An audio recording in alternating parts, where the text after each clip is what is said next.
You are listening to Historyman, the platform for historians, authors, and museum directors to tell their stories of the American Revolution, where we walk in the footsteps of heroes and proclaim freedom reigns. On today's episode, we are with Mr. J Bobo, the state president of the South Carolina Society Children of the American Revolution. Welcome, Jay. Yeah, it's great to be here. Jay, before we get started, we want to recognize one of our affiliates, the Cultural and Heritage Museums of York County, including the Southern Revolutionary War Institute, focusing on the Revolutionary War in the Carolina backcountry. So, Jay, you are part of the South Carolina Society of Children of the American Revolution. Tell me a little bit about that group. So it's a historical society for children whose ancestors either provided aid or fought for the revolution on the Patriot side. We have a national society in the U.S., and there's also foreign societies in Germany, Great Britain, and France as well. I didn't realize it reached that far. That's pretty phenomenal. So you are a senior in high school right now, and you're getting ready to go off to Mississippi State. Is that right? Yes, sir. That's the plan. That's the plan. Well, kudos to you. You've reached a milestone in your life. We're here to talk about a couple of battles that you've kind of worked into your research as being the president of your society. Let's start off first with Rugeley's Mill. Tell me a little bit about that. So Rugeley's Mill is located in Kershaw County, South Carolina, about 12 miles north of Camden, South Carolina, where the Camden battle took place. And the battle took place on December 4th of 1780. But prior to the battle, the British troops rested there before the Battle of Beaufort's Massacre under Commander Bannister Tarleton. And then the American troops rested there before Camden in 1780.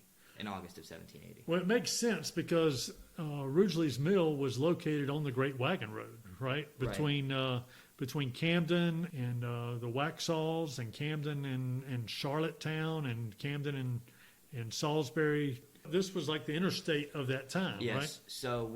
So it makes perfect sense that the American forces, when coming up to Camden, they would have obviously been traveling south. So going south on that wagon road, it makes sense. It's not super far from the Battle of Camden.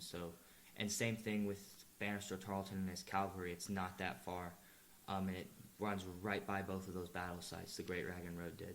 So when the British came into the state, their loyalties were tested. Henry Rugeley really backed the British at that particular time, didn't he?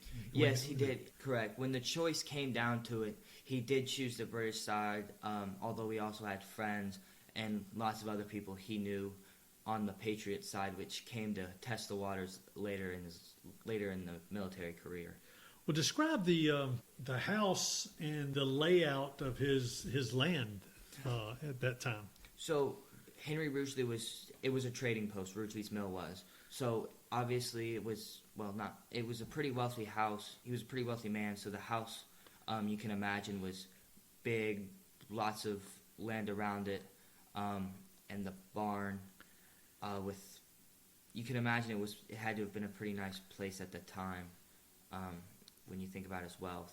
So my understanding, there was actually even a general store there. Yes, that's correct. There was a general store, so the place where you can go buy stuff, as well as the traders came through that way to trade their goods for money and that sort of thing. So when the British came into the backcountry or into any area, and they started taking over buildings and using them as fortifications, what kind of fortifications would they erect around these buildings that they would occupy? So a great example of this, actually, at Rugeley's Mill, they took the barn, the storage barn, and they added a second tier for musket firing and cut loopholes in the walls, as well as an abatis surrounding the barn. And pretty much an abatis is just these long tree logs pointed on the end to prevent troops from coming too close to the building. And so they actually constructed a ditch and pushed that dirt up against the walls of the barn and stuck the abattis out of that dirt that they had pushed up against that barn, correct? Yeah, that's correct. Yeah, so the barn itself consisted of pretty strong logs, according to some of the research that we were talking about prior to the episode, right? Definitely. And one of the things is those logs, they were so securely in there that you couldn't just push them down or pull them down when you were fighting. It took a lot of work and effort. So December 4th, 1780, I think is the date when this happened.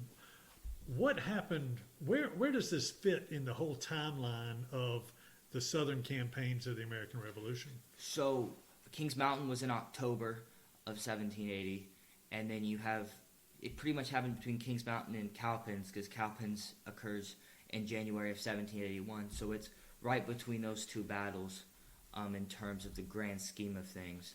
The British were just getting over their loss at Kings Mountain, and then they were regrouping from there. And just over a month, Cowpens was going to come around. So Cornwallis, who was in Charlotte at the time of Kings Mountain, he actually retreats back into South Carolina and ends up in Winsboro, correct? Yes. So after the victory at Kings Mountain, Cornwallis retreated from Charlotte down to Winsboro, where he felt safer and less likely to be in his force to get taken over. I guess more of a safer strategic position for his army, he felt. Right. Tell me a little bit about how this actual battle took place. What happened? I mean, how did this work out? So William Washington was given orders to go to Rugeley's Mill. By who? By General Morgan. So Daniel Morgan is down here at that particular time now. Yes, he's down in the south. So Kings Mountain, all the militia in Kings Mountain have taken their prisoners and they've gone back over the mountain, and they've kind of dispersed into the mountain regions. And Cornwallis is trying to figure out what's going on. In the meantime, Washington has sent Daniel Morgan down to follow up on this great battle that has happened. Try and gain more and more momentum on the Patriot side in the south. Right. So Daniel Morgan stationed in the northern part of the state. But what is he? You're saying he broke off his William Washington's cavalry and came to Rugeley? Yes, so he dispatched a small portion of his army under command of William Washington, and he sent them actually down and split his army, which wasn't a great move at the time when you think about splitting your army to go take care of something like Rugeley when you know that Cornwallis isn't too far away. But Washington, he didn't have any heavy equipment. I mean, we saw this at Rocky Mount with Thomas Sumter trying to take on the fortifications at Rocky Mount. Washington didn't have a cannon. No, while you're right, he didn't have any sort of artillery or any big heavy guns. It was just militiamen and infantry with their rifles, and then the cavalrymen. So there was no artillery, very limited supplies. So they were running on little to no supplies and food and things like that. Well, certainly Rugeley understood this. Yes, Rugeley definitely understood this, and that's why they were prepared when William Washington approached the barn on December 4th. Now, how many people did Rugeley have with him? Rugeley had roughly 114 men, including himself, the majority of which were British militia, and he had 1 or 2 officers. And, you know, we've talked about before this episode, when you go back and look at the historical record, some of the numbers that come up in these historical records, whether it be after-action reports or stories that come in, you know, where people are writing from memory in their pension applications, those numbers kind of go back and forth. So when we say 114, or when you say 114, you're really talking approximates. Yeah, I mean, it depends where you look up. It's different, but it's pretty close to that number. So how many did William Washington have? William Washington had, the reports, like we were just saying, vary a lot more in this sense. Some places say that there were only 80, others say there could have been as much as 300 men. But either way, when you look at it, the battle going up against a fortified barn, those odds still aren't good, regardless of whether it's 80 or 300. Right. So tell me a little bit about the terrain. And we've got listeners in Germany, we've got listeners in Australia, Canada, California. Tell us a little bit about the terrain that Rugeley's Mill is located and the trading post is located on. Currently, it's a wooded area, but at the time it wasn't. It would have all been flat. But it was located up on a hill. It was located, yes, that's correct. The barn itself was up on a hill, which means when William Washington showed up, he not only had the fortified barn he had to worry about, but he was also below in terms of positioning. The British had the high ground in that sense. So it was that obviously doesn't increase your odds in your favor either. So he was up against a pretty magnificent force. I think some of our listeners would like to know kind of the soil or the topography. When you get south of Camden, it's more of a sandy plain. The soil is sandy, but Camden is really kind of where the fall line is for the river right there. So from north of Camden, it starts becoming very rolling Piedmont, a lot of rocks, a lot of red clay. This certainly, Rugeley's Mill, was certainly in that type of environment, correct? Yes, and another thing that made the positioning of Rugeley's Mill so great for the mill itself, the trading post, and when the troops camped there was the fact that Grady's Quarter Creek is just down the hill from it, so it wouldn't have been far for things like water and stuff of that nature. Sure. All right, well, tell us, so William Washington comes up on the mill. What do they do? He comes up on the mill. He approaches the property and sees the British holed up in the barn, and he obviously knows the odds as good as anyone else does, realizes that a victory without artillery is probably unlikely and he'll lose a lot of men. So he orders his men to go cut down some pine logs. He covers the top in tar to appear.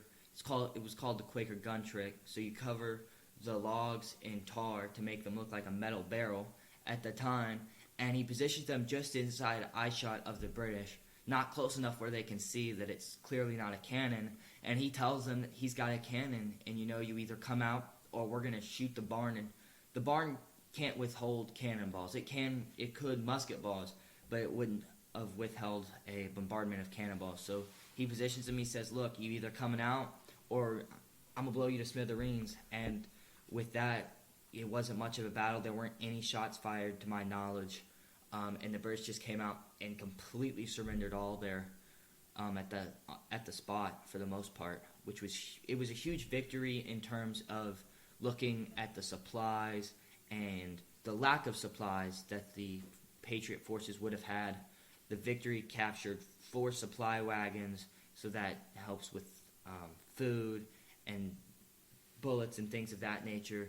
And then they also captured several horses, which does a lot of help on easing the soldiers' work, what they have to carry. We have, because of the advent of the camera, we have photographic images of Quaker guns being used in the Civil War.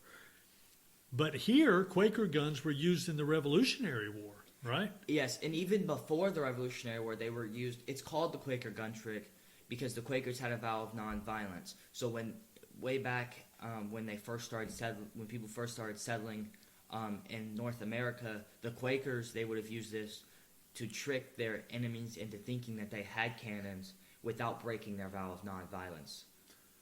Very interesting.